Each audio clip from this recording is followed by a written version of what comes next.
So I was preaching in a Kali Mesa church in Southern California for the last Sabbath of their camp meeting.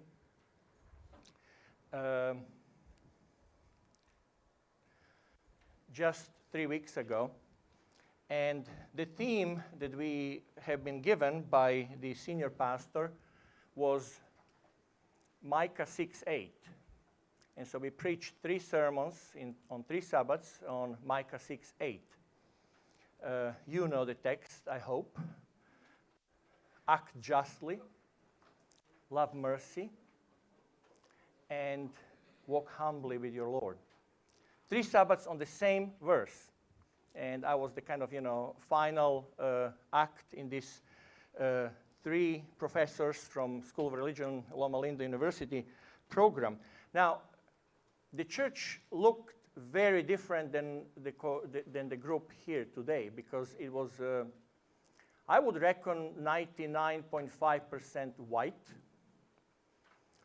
And we had difficulty figuring out whether we could even show the work of the people video like this in such a community. So I wondered why. I've been wondering this summer why. Why is it that with all this talk about immigration, and by the way, all this affects community services. When we talk about immigration and immigrants, or anti-immigration, or DACA, or any of these things, so yeah, you will say, hey, this guy is political. Yes, I will be political, because Bible is political, because prophets are political, because wisdom literature is certainly political, and you will see, because I'll be a theologian, as I am, a pastor, because I am ordained pastor of the church too, long time ago, for about 30 years. I worked in pastoral ministry for 11 years in London and surrounding areas, and then moved to Maryland for 15 years, and now I'm at Loma Linda. But I think that we need to talk and raise some of these issues, because they are relevant, and they're relevant for our communal church life, and they're certainly relevant in the way that we protect the marginalized, those who are on the edges of society, those that we serve in particular through community services. So we will touch on those. As I reflected just about 2 weeks ago, one of my articles came out, and I, in addition to giving you my slides in the book that you have, I thought I'll kind of give you several articles that are related to my talk, that have a little bit more meat on the bare bones, on contours of what I will be presenting today. And so you have an article called A Deafening Silence. Then you have another article for the healing of the nations, repairers of broken walls and restorers of God's justice, from the Andrews University Seminary study. And then you have an article from the Adventist Education, and then from Adventist Review, Why Should the Poor Concern Us?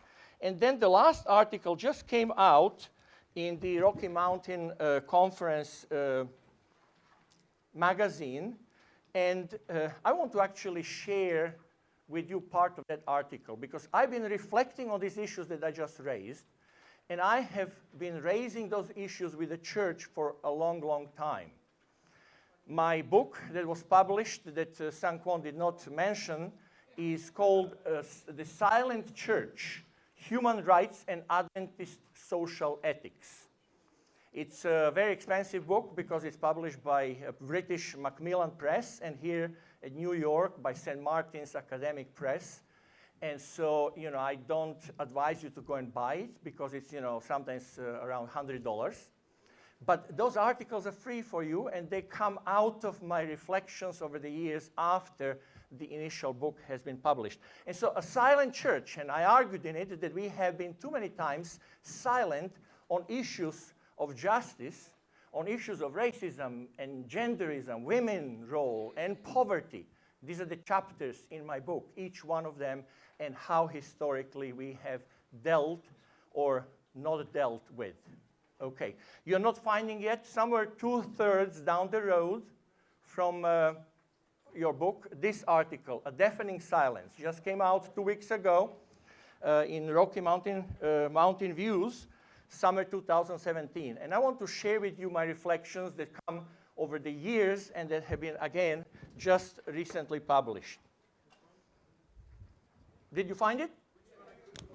A deafening silence with a homeless lady with a stick sitting down next to the wall. You found it? Okay. You can follow it there or you can follow me, but I want to use this as a devotional before I tell you where we are going to be heading.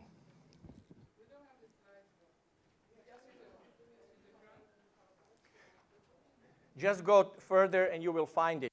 Okay, but later on, if you don't find it, just hear me out. When Adventist church pioneers exercised their prophetic voice in the early days, it was not only to chart the timeline and give apocalyptic vision to the world. You know what we are used to just doing the apocalyptic visions and just doing little ticks on the charts. Woohoo! Woohoo! Hey, there is a European community. Oh, Turks are doing something. Hey, now is a great stuff for us here Adventists because look how many hurricanes are hitting us. It must be second coming soon. Let's just put the chart. So we are not going to talk about 1798 and the falling of stars from 200 years ago. Now we can talk about what's happening over there in Caribbean and a little bit in Key West and a little bit of Florida and Houston in Texas. Cool, right? Insanity, it's not cool at all. It's horrible. And it's going to be increased because of global warming. We're not talking yet about environmentalism. We should be. Because Seventh-day Adventists have the most beautiful doctrines of health and Sabbath rest and creation. And, it's the New Agers who took us over because we were infighting all the time about, righteousness by faith or works and other things. When we should be at the forefront of talking about creation, care, and sustainability. Anyway, just first sentence, just to let you know what that means. How we as Adventists have always been just focusing on some kind of apocalyptic visions and how we can prove ourselves to be right. Because finally, prophecy is all about that. Well, it isn't. Prophetic living, prophetic life calls much, much more. And it calls for social justice. Because if you read the prophets, you will find that they are less interested in apocalyptic visions and little ticking of charts to prove themselves right, and more interested in how the justice of their day is enacted in the community of believers. So I go back. This was just introduction to the introduction. When Adventist church pioneers exercised their prophetic voice in the early days, it was not only to chart the timeline and give apocalyptic vision to the world. They dealt with the horrors and injustices of their time and spoke truth to power as they deemed responsible and necessary. It was incredibly courageous for John Loughborough to state plainly, I quote, that the United States is the two-horned beast, and to describe its social evils of slavery and injustice to the poor and marginalized is one of the major reasons to portray the country in a beastly and morally apprehensible manner. Furthermore, Ellen White urged the church community that the work of gathering in the needy, the oppressed, the suffering, the destitute, I quote from Ellen White, is the very work which every church that believes the truth for this time should long since have been doing. We are to show the tender sympathy of the Samaritan in supplying physical necessities, feeding the hungry, bringing the poor that are cast out to our homes, gathering from God every day grace and strength that will enable us to reach to the very depths of human misery and help those who cannot possibly help themselves. And yet again, that was end of quote, the church finds itself among the muted crowd and silent observers as the cries of the poor and the immigrants are going heavenward, when millions are losing their basic access to health care, when foreigners are discriminated against on the basis of their nationality, culture, and religion, and when gender and racial minorities are being attacked and violated, and the disabled are being made fun of and laughed at. And in this silence, I can almost hear the echo of God's voice resonating through the ages in the poetry of the prophet Isaiah. What do you mean by grinding the face of the poor? So why are we silent instead of being prophetic, as we declare our community to be? When will the prophetic community act prophetically, therefore raising our voices for the marginal and being the voice for the voiceless, and acting as a power for the powerless? When will the church speak out for those who cannot speak for themselves, for the rights of all the destitute, and defend the rights of the poor and the needy? I'm not going to read the whole thing, just one more paragraph or two. The soon-to-occur second coming of Jesus is a touchstone for Seventh-day Adventists. We meticulously study prophetic passages and earnestly urge people to prepare for the judgment day. With a touch of smugness, we review the account of God's judgment in Matthew 24 and 25 and shake our heads about the goats that God turns away from the promised land. With confidence, we conclude, I won't be among the rejected. But will we?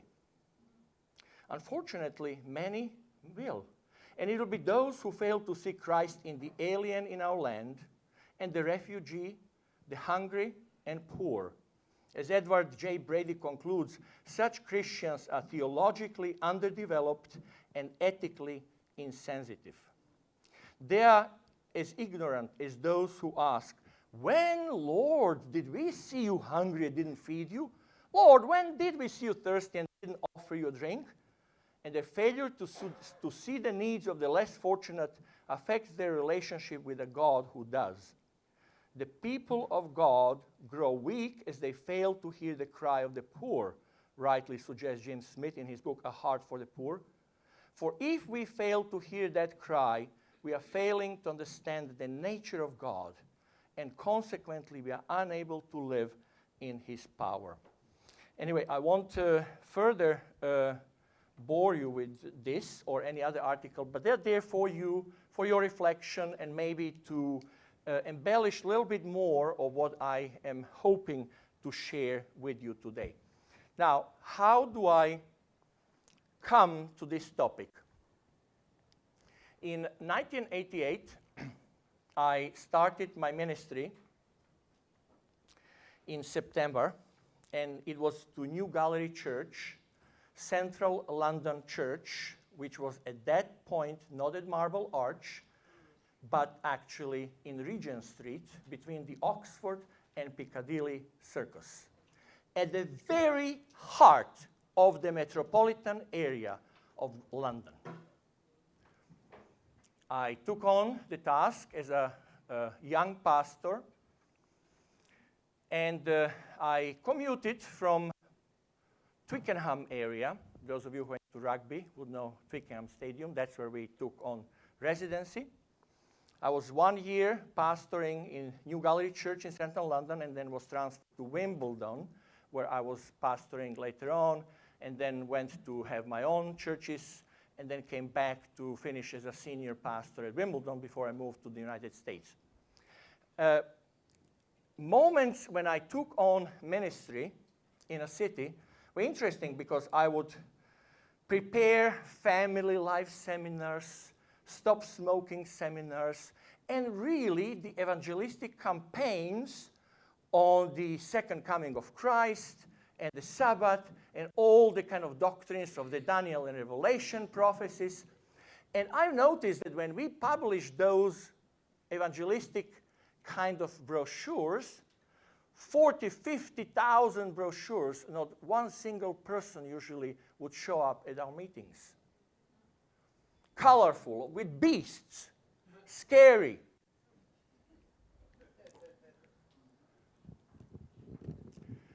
And I had a problem. I was wondering, why is it that I'm preparing for 2-3 months this evangelistic campaign, one after another, and that people are not showing up? Probably I'm not speaking the language. So I started observing a little bit. And so as I was commuting to Central London Church on Sabbaths and the days for sessions of conversation with my members or visiting or whatnot, I would take train, the tube, the underground, the metro, the subway, whatever area you are in, you will get it. And it would end at the Waterloo station from which I would have to walk under the Waterloo or over the Waterloo Bridge. But from Waterloo Station to the bridge, there is this underpass. And this is where the shanty town of London is. This is where the homeless live. And I was every day having little 50 pence, which is the largest coin in England, not £1, which is a smaller, cuter, golden looking, but the kind of very weirdly shaped 50 pence. And I would have a couple of those to give to the homeless, because they would always beg with their dogs, with their very, unkept, hair. And, many times, I would kind of get so embarrassed because I didn't have any more after I handed one or two of those. Young pastor, on a very small budget with two small kids, second one just born when we were there, and doing PhD part-time while I'm full-time in ministry at King's College. And so I thought, what should I study? What are the issues here? And suddenly I'm seeing all these people, homeless, and I'm thinking, what are we doing as a church? How are we addressing their language? Are we even having them on the radar as we prepare our scary posters for Daniel and Revelation, beastly seminars? See, apocalyptic prophecy, what we are doing, and the apocalyptic kind of living, prophetic living in the community. These are the kind of tensions that were speaking to me. And so at that point, I decided that I want to do my study of biblical passages in my doctoral work that relate to the issues of justice and homelessness and human rights and race and gender and poverty issues, to see how we as a church have dealt with those and what is it that we might be able still to contribute.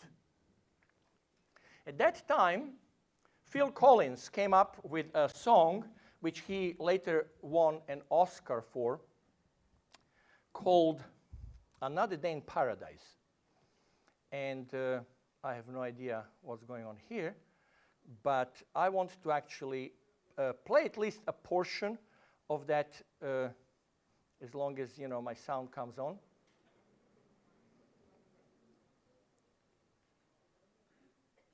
Hopefully there's something going on.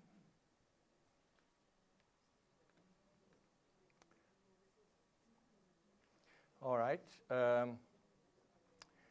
Just in the moment when I had everything prepared, transitioning into this,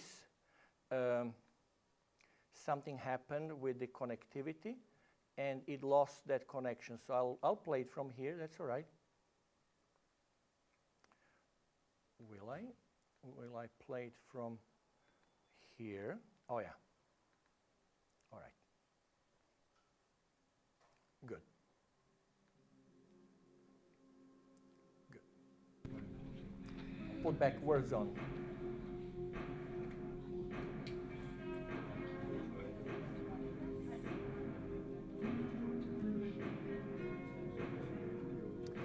This was my experience in London, and Phil Collins is speaking about it in the song.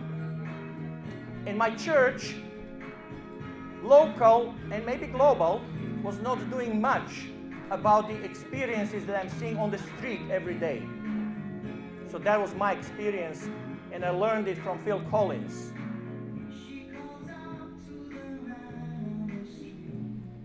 Sir, can you help me?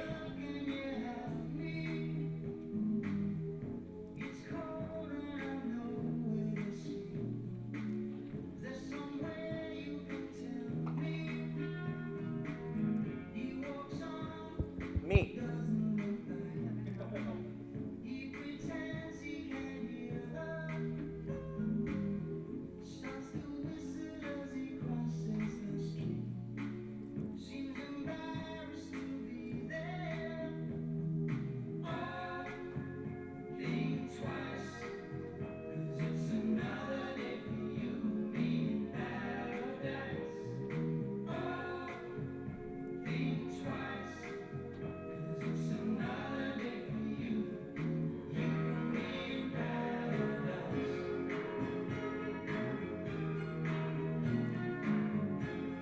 Just think that this is a Christian song because it's invoking us to think about another day in paradise. And is there anything that anybody can do? Is there anything that God can do? And how can God really do anything if not through you and me?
So it came right at the time when I was starting ministry and also starting to think, what should I write for my doctoral dissertation?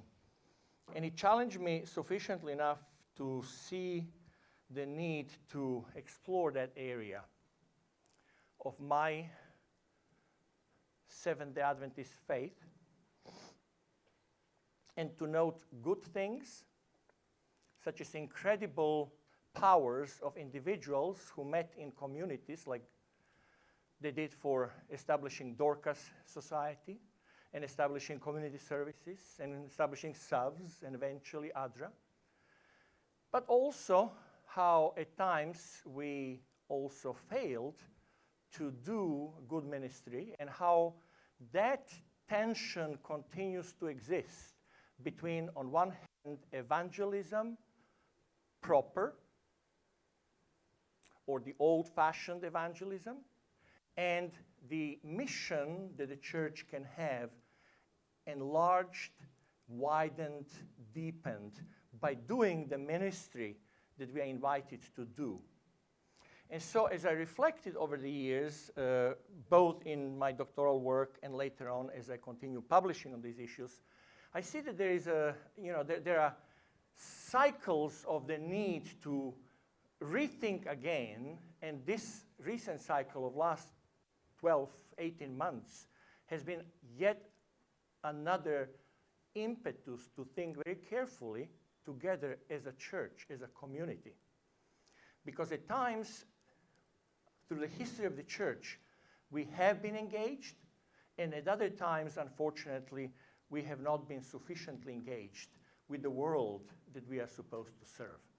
So I want to kind of, share with you maybe reasons, maybe underpinning, maybe undergirding that is biblically, I believe, and theologically sound in a very small Snapchat kind of way this afternoon on why we should do this kind of ministry. Not how you will develop your board, not how you will make sure that you cover your backsides or your assets in your community ministries and your buildings, and how you will deal with legal issues, but how from a morally profound and theologically sound perspective we should get involved with the world that often the church tells us is not that important, because Christ will take care of all of this when Christ comes.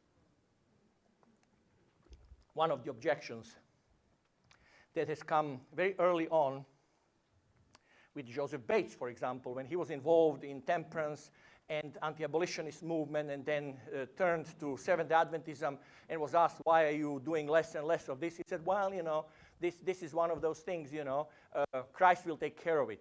But, I will argue that it's even our prophetic vision of the second coming that should influence us, that should give us great reason to believe that we need to be involved. The goats and the sheep at the end, when Christ is coming to separate us, are exactly the example of doing the kind of ministry that you are invited, that I'm invited to do. And not just we, but the whole church. That's another issue. As soon as we establish Dorcas or ACS or ADRA, we immediately felt as members, oh, let me wash my hands. I give $5 to ADRA, I give $10 to ACS, and therefore I don't need to be involved. No. This is not the kind of spiritual content of the kind of ministry that we need to do, all of us in the church who are true believers in Christ. Some of us much more intensely, like ACS people, but others also to be engaged in that ministry and not just, wash their hands from that ministry because somebody else is doing it on their behalf. But I'll say more about that maybe later on. So let me start with one of the Indian, I'll give you maybe halfway through opportunity to kind of engage, and then I want to kind of complete the whole project, and then we'll have certainly another half an hour to kind of, have conversations. So if you have any questions, just write them down. I'm trying to kind of, build the entire full kind of, picture, and this was technically still part of the kind of introducing you where I'm going to go. And I'm going to go into the wisdom literature and look at 3 verses in the wisdom literature that will give us the opportunity to see how much we are invited, we are called to the ministry of serving the others, the marginalized, the underdog, the person who is on the edge of society, the poor in particular, the widow, the orphan, and the alien, which is the triad of the Old Testament people who are the most vulnerable. Here's an Indian poet that I love, Tagore, who put it this way. And in my opinion, the Bible dares to dream and imagine the same way that this favorite poet of mine put it. I slept and dreamt that life was joy. I awoke and saw that life was service. I acted and behold, service was joy. Or maybe how 2 of the extreme, time-wise, extreme thinkers put it, Hillel and a great New York theologian, Cornel West, came back to the Union Seminary after experimenting at Harvard and then at Princeton, and they just didn't get him. And here's Brother Cornell coming back and is serving now here in Upper West Side of Columbia University portion of the Union Seminary. Here's how he put it.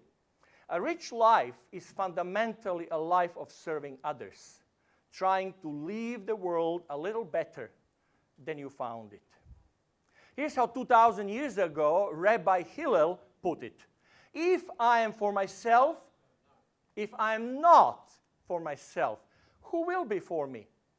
And if I am only for myself, what am I?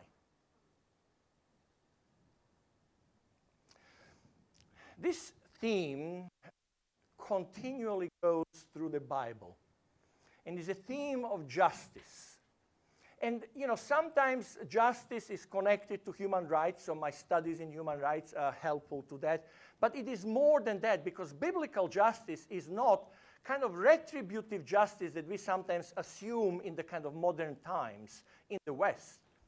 Biblical justice is much, much more rich in its application, that sometimes there is even kind of dialogue between mercy and justice are kissing together to create peace or shalom of God. And so we kind of talk about Shabbat Shalom as wellness, as peace, as well-being, as fulfillment of that kind of communal equilibrium of love. And that is what usually justice does in biblical terms. So this theme, the first, God's all-encompassing love, concern, and mercy for human beings runs through the Bible. And the second is then our responsibility to love God's earth. Not just God's people, God's earth. Yeah. So when we talk about, animals and other species of life, we love that because God created those. God is the sustainer of those. Those in Psalms actually screaming the songs of love towards God.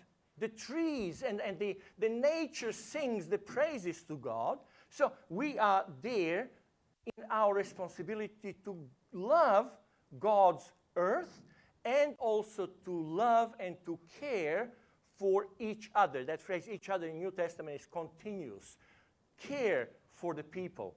God placed Adam and Eve in the garden, and he instructed them to take care of it. In the story of Cain and Abel, God sent the clear message that we are indeed our brothers' keepers, our sisters' keepers.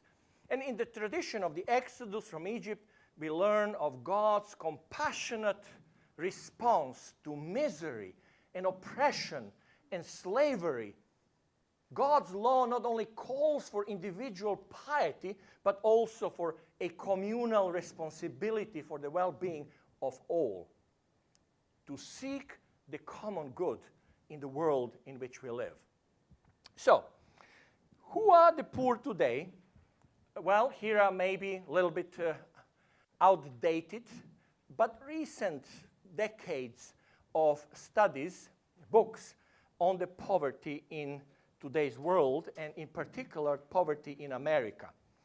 So, Boff and Pixel in the Bible, the Church, and the Poor writes this: in the mid-1990s, the working poor were almost equally distributed among cities, suburbs, and rural areas. Most had graduated from high school, most were white, and about half were married. It surprises me when I study poverty and see these kind of descriptions and statistics and illustrations that help us see where they are taken from, how our misrepresentation and misconception of the poverty sometimes goes. We think, oh, it's an inner city issue. It's not only an inner city issue. And when I talk about immigrants, it is often the immigrants' issue. Those aliens who are here working on the farms to feed us, to bring food to our tables, or those in the service industry out there that are making our life better, more quality bound. Studies have shown that the most of the working poor would remain poor even if they worked 40 hours a week, 52 weeks a year. These are the studies. I'm talking about John Wren, Many Voices, an Introduction to Social Issues. Thus, working more hours is not a solution to poverty sometimes, or most of the time, because the problem is low wages or jobs that do not provide full-time employment. Actually, Washington Post this morning ran an article about the blacks and the Hispanics in this country, and how the gap between the white and the blacks and the Hispanics in our communities has continued to grow absolutely distinctly in opposite directions in terms of the way of wealth. It's an amazing little study. I just picked up certain sections from a a Latino friend of mine on Facebook while I was sitting here in this room half an hour before I started speaking on that very issue that was just published today in Washington Post. We should be cognizant of this. We should know that the gap that is growing and try to understand why, and then not just ask the kind of, issues of how to help immediately, but as my title goes, from social justice to policy making, to maybe advocacy, to maybe asking the questions, not just teaching people how to fish rather than giving them fish, but asking why is it that they don't have access to the pond? You can teach them how to fish, you can provide them even fishing tools. But if they have forbidden inaccessibility to where the fish is, forget what you've done with your disaster and relief and development. Because we did not ask the adequate questions that are, yes, on the edge of political, because that's the nature of the beast. But we don't do it because of politics, we do it because of our biblical embedment, because of what we are invited to do with Christ, in Christ's name. Here's a book called The Working Poor, Invisible in America. A few years ago, David Shipler puts it this way. In 1997, as the country's prosperity soared, this was at the point of the really height, before any kind of, drops, of American, United States society economic development. In 1997, as the country's prosperity soared, I set out to find working people who had been left behind. I found them in black neighborhoods in Washington, D.C. I lived there, in East Washington, D.C., and white towns of New Hampshire, in factories and job training centers in Cleveland and Chicago, in housing projects in Akron and Los Angeles, in malnutrition clinics in Boston and Baltimore, in California's sweatshops, and in North Carolina's fields. Brilliant book. If you want to understand some of the issues related to your work, the working poor, invisible in America. Harvest of Shame puts it this way: these are the forgotten people, the underprotected, the undereducated, the underclothed, the underfed. Here's again from the Working Poor book. It weakens the defenses, it lowers resistance, it attracts the predators. The loan sharks operate not only from bars and street corners, but also legally from behind bulletproof glass. The beckoning signs are posted at some 10,000 locations across the country. Have you noticed this in rich areas, payday loans, quick cash, easy money? No. You go to prosperous areas of the town, you don't find that. Because these are lurking in the poor working areas often. You see them in check cashing joints and storefront offices in poor working class neighborhoods. They've organized themselves into at least a dozen national chains. You know what their APR is? How many of you have credit cards? I have two. One that is supposed to build my miles by United, which is Chase. It's horrible. It's 27% APR. Who the heck wants to pay 20? My wife hates that I have that car. Asked me so many times to cut it. Because it's just horrible. Then I have like Building Society in Maryland, Secu, and on it it's like, 10 or 9.5%. That's kind of, cool, it's good. Hey, I'm fighting between 9 and 27%. You know what is the APR, the annual percentage rate that these loan sharks are charging the poorest of the poor who cannot actually cash their checks immediately in a normal bank because they don't have bank accounts?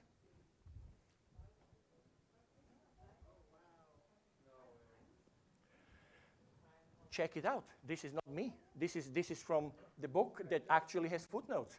Because of the kind of provisions, how they do that, what they give them back, how quickly they turn around, how. You do the math. I'm not going to do it. I'm a theologian. I'm not a math or economist. But I'm telling you, as I'm reading this, how many times have I passed by there? Have I seen ever Seventh-day Adventist church members going organized to protest and to have little signs in front of those that are raping the poor. Sorry for the word, but that's the word that I want to use. They are actually taking advantage of the poor of the poorest. It's good that, we do things, but are we asking those questions? Are we putting pressure in any way? So I come with all this knowledge and the knowledge of 1.2 billion people who live in abject poverty in the world. Abject meaning nowadays defined as under $2 a day access. 1.2 billion. That 30,000 kids will die from malnutrition in the world. This is from this kind of statistics that I come to now reading the biblical text. Because we're not reading the text in a vacuum. We're reading the Bible when we look at the world around us and noticing horrible gaps and injustices. Here's what the Bible has to say. In particular, wisdom literature. As I said, I've published on prophetic literature and apocalyptic or eschatological vision of living, and you have some of these articles. There are many others. Google it, figure me out, find some of the sermons that I've been preaching on these issues, and you will find the other elements of the biblical text. You will find the New Testament texts, including Jesus' attitudes. But I want to bring to you 3 texts from Proverbs. Proverbs for the poor, you might call it. Proverbs is part of the 5-book wisdom literature section. You have prophetic literature, you have Torah. Torah proper is the 5 books of Moses. Then you have like writings and the kind of historical literature in the Old Testament. And then you have poetic wisdom literature. So Psalms, Song of Songs or Song of Solomon, Ecclesiastes, Proverbs, and Job. These are the 5 books that are connected with the kind of context of wisdom, what they call wisdom literature. Thank you. And here's in Proverbs only a snapshot or sample of the same text that you can find all over wisdom literature. And they are congruent, they are in line with the rest of the biblical text. Prophets are most exemplifying way of shouting against the injustices and shouting to the ecclesiastical authorities, to the church authorities, as well as to the secular authorities. So the kings and the rest of the ecclesiastical leadership, the priests, are all guilty, and prophets come and shout and scream at injustices that they create in the world in which, because secular and church work in the Old Testament was very tightly knit together. Okay? So for me, it would have been so easy and very, pertinent to go to Isaiah, to go to Micah, to go to Amos, to go to any of the prophets and find major reasoning for social justice. That's the first thing that you would do, and I often preach on that. Let justice roll down like waters, and Micah 6:8 and others. But here I want to do wisdom literature. And again, my first text is in Proverbs 14:31. Listen to it.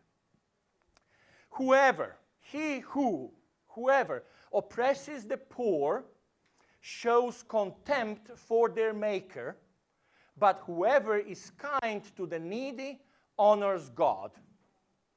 And again, I'm saying this is not the isolated text. This is not proof text methodology. I'm not giving you one word nitzak, which is, about that, cleansing of sanctuary in 8:14 in Daniel, and out of that building my whole theology. I'm telling you the Bible has hundreds of texts that are very similar to this one. Look at the Proverbs 22. Rich and the poor have this in common. The Lord is the maker of them all. Job 34. The rich and the poor are all the work of his handiwork. And you can go on and on and on. So I'm not isolating little text that exists and making the big deal out of it. I'm saying huge text exists all over the Bible. What do they mean? What is the meaning of he who oppresses the poor shows contempt for their maker, but whoever is kind to the needy honors God? Surely this text is lifting up human dignity. Through the poor, the creator of heaven and earth becomes vulnerable to my contempt. Likewise, in them, God waits to be honored. You see how God identifies God's self to the poor? Through the poor, he is receiving either love, because whoever oppresses the poor shows the contempt for the maker. The linkage between the poor and the maker is so strong there that when you show contempt for the poor, when you don't care about the poor, you are really showing contempt for God. And vice versa, whoever is kind to the needy is really indirectly relating to God. So, just as in Matthew 25, and by the way, Matthew 24 and 25 is the same sermon, if you didn't know that. If you think that we Adventists are big on Matthew 24, the Signs of the Times, we actually created a journal, magazine, for decades to publish called Signs of the Times. We are great at Signs of the Times, right? Taking the charts, figuring out when, the pregnant woman is pregnant and when it will give birth. When will the second coming come? But then Jesus twists around that same sermon, and out of the theology, he gives them 3 illustrations, 3 stories that he finishes sermon with, the same talk. This is the last talk, the Olivetti speech, because it was on the Mountain of Olives that he delivered it. Last large sermon of Jesus. And he says, you don't know the time when Jesus will come, but occupy till he comes. And what is occupation to do with anything? Well, he's then telling them the story of those who are on his left and on the right. So in the context of the kind of second coming of Christ, we have social justice embedded clearly. Because Jesus, who started his inaugural speech, his first ever speech, you remember, it wasn't on the Mount of Blessings, even that one is very big. His first speech was in Nazareth when he opened Isaiah 61, read the prophetic role that he identified with. I have come to proclaim the liberty, to give something to the poor, to create the year of Jubilee, the year of all depths, all Sabbath of the Sabbaths, the 50th Sabbath, the year when the freedom and liberty is received by those who have been unfortunate and disadvantaged, and their land is returned to them. They can go back. I have come, and this is in your hearing, he said, happening. The kingdom of God is here. You see, that's his first speech about what he came to do to the poor, to the disadvantaged. His last speech, his last sermon illustration after the Matthew 24 is in Matthew 25, where he says, I'm going to separate people from what they've done to the least of my brothers. Jesus, but you said, if you've done it to me. So Jesus is identifying himself totally with those who are hungry, who are thirsty, who are imprisoned, and what we have done to those kind of people. And see, here it's the same thing in 14:31, where God is identifying God's self with the poor. And how we show contempt or love and blessing towards them is how we are actually relating and understanding God altogether. So, thus we learn, Ellen Davis, in the commentary on this passage, puts it this way, that righteousness is not a matter of conformity to some objective code of behavior. It is rather finally a matter of how we treat God, who is directly on the receiving end of our action, both good and evil. You see, Mother Teresa often said, when they asked her, how can you endure? How can you, day after day, pick up kids and people that are dying of leprosy? Their fingers are falling off. They are stinking. They are just on their last breath, and you're holding them. How can you endure that? How can you do that? She said, I couldn't if I saw those people only. But in each one of them, I saw Jesus. Is that very concept of how, when we serve the poor of this world, how often it could be really, really hard. The insane, people with mental illnesses on the streets, homeless, many of them with all kinds of addictions, issues and problems. It's hard to bring them to church because the church feels like, they are, intruding our space.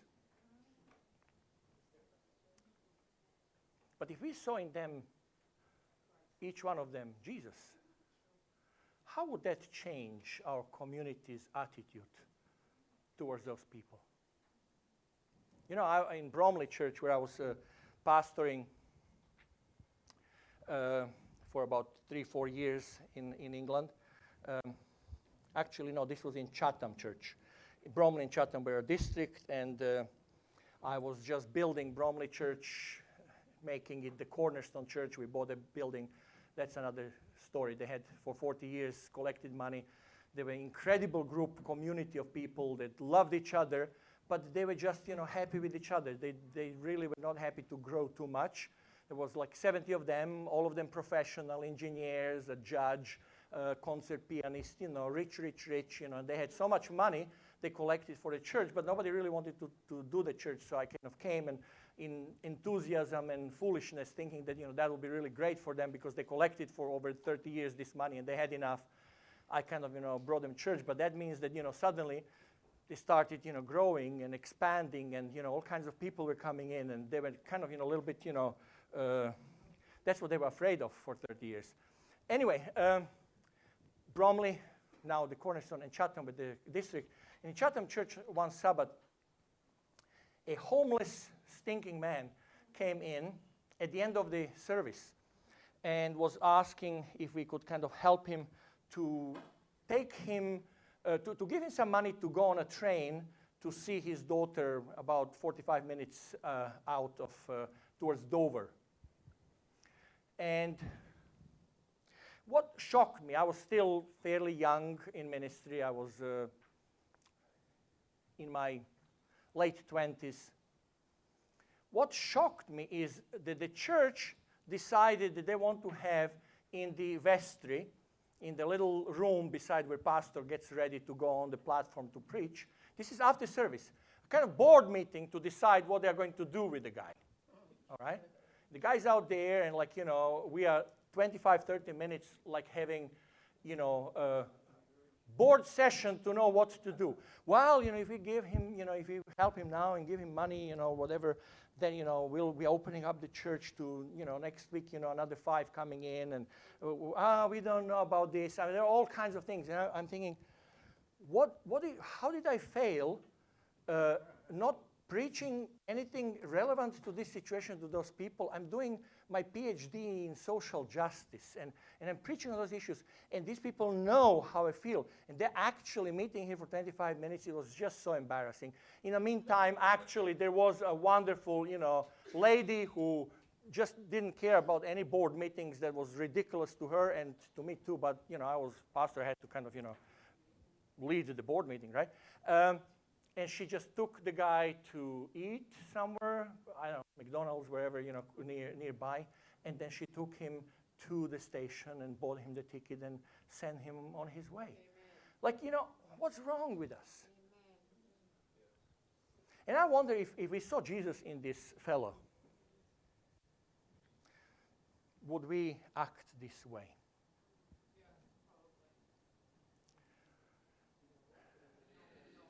The poor are human beings created by God's image, in God's image, created by God, and therefore they need to be served, they need to be respected.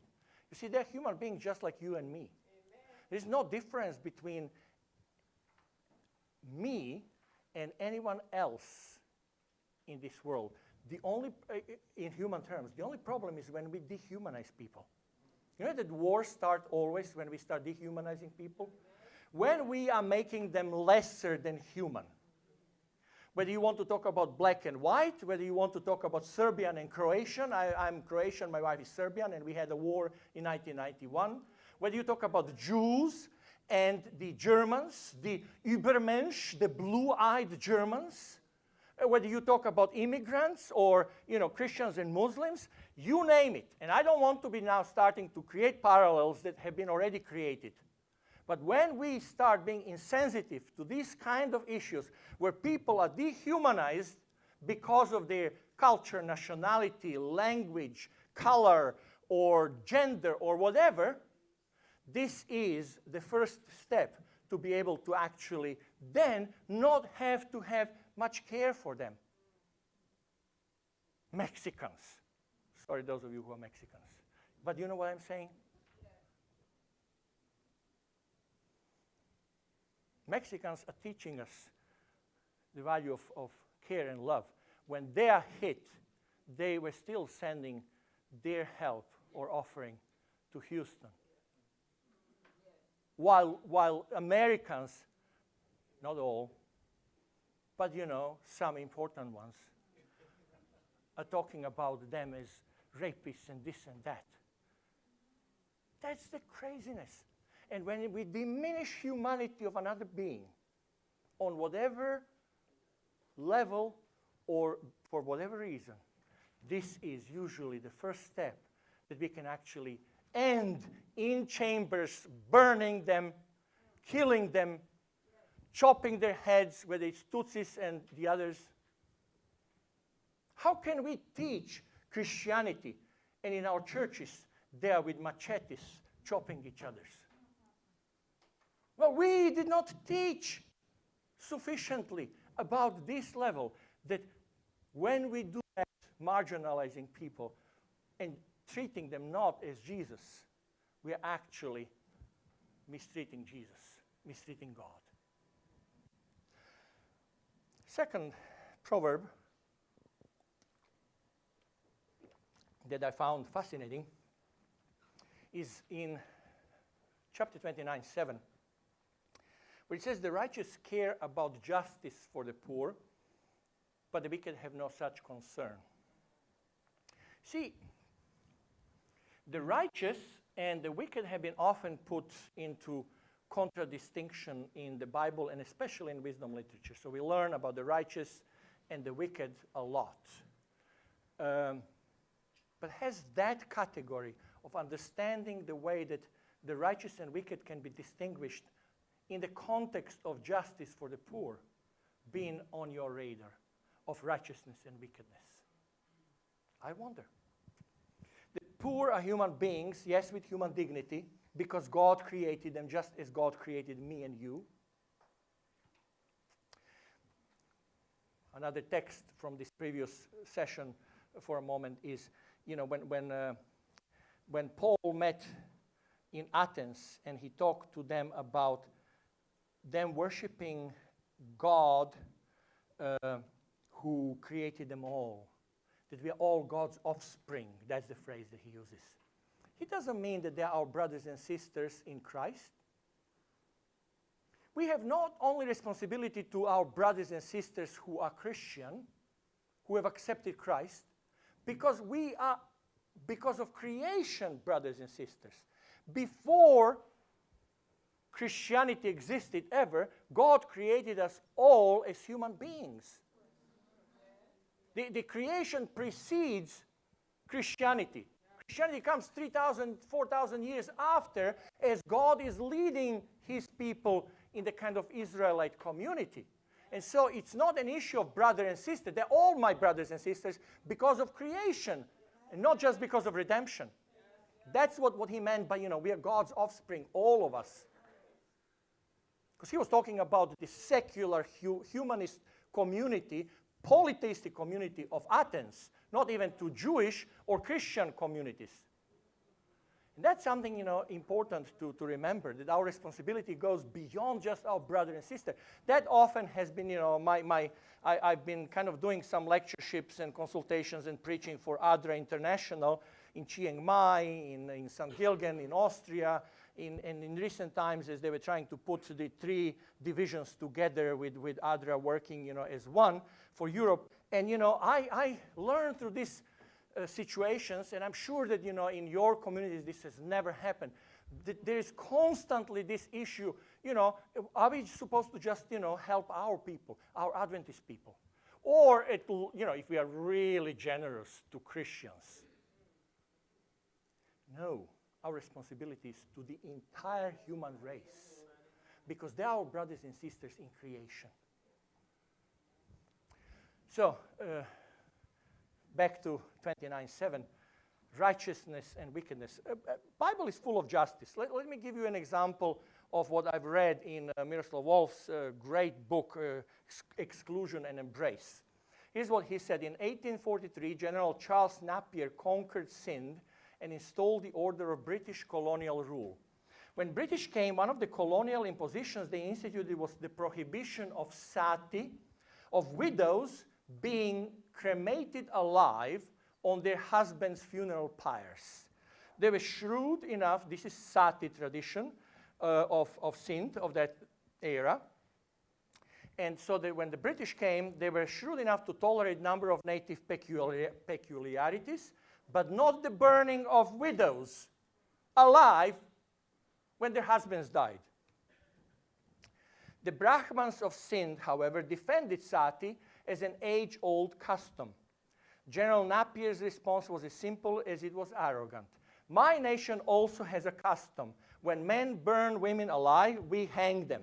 Let us all act according to national custom. See, justice, I'm trying to illustrate with this how justice can be sometimes really kind of difficult thing, because everybody will just argue for justice. Oh, well, this is justice, But sometimes there will need to be some distinguishing and some hard work about the justice that Bible has in mind. Why is this controversial? So I was on the Human Life Committee of the General Conference for a number of years.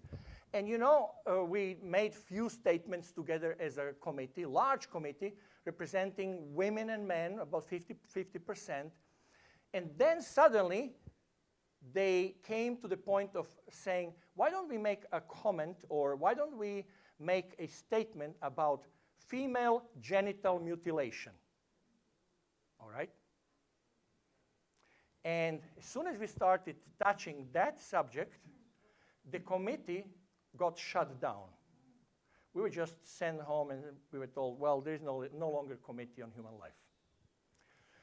Because some of our brothers, I would probably argue less sisters than brothers, from certain parts of the world, argued that this is, prerogative of their world and they know about it more than we do, and who are we to pontificate or say anything about it, right? Just like they are pontificating about our women ordination here. But I won't say more on that,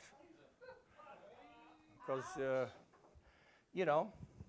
So we got shut down. Don't you discuss female genital mutilation? And no, it's not Muslim practice only, it's Christian practice, even Seventh-day Adventist practice. And it's unacceptable. And yet, we're told, don't go there. Or on polygamy. I was doing campaign in Arusha, Tanzania, and so I met some wonderful people in Kenya where I was preaching, in Mombasa and in Nairobi, and they took me out for lunch.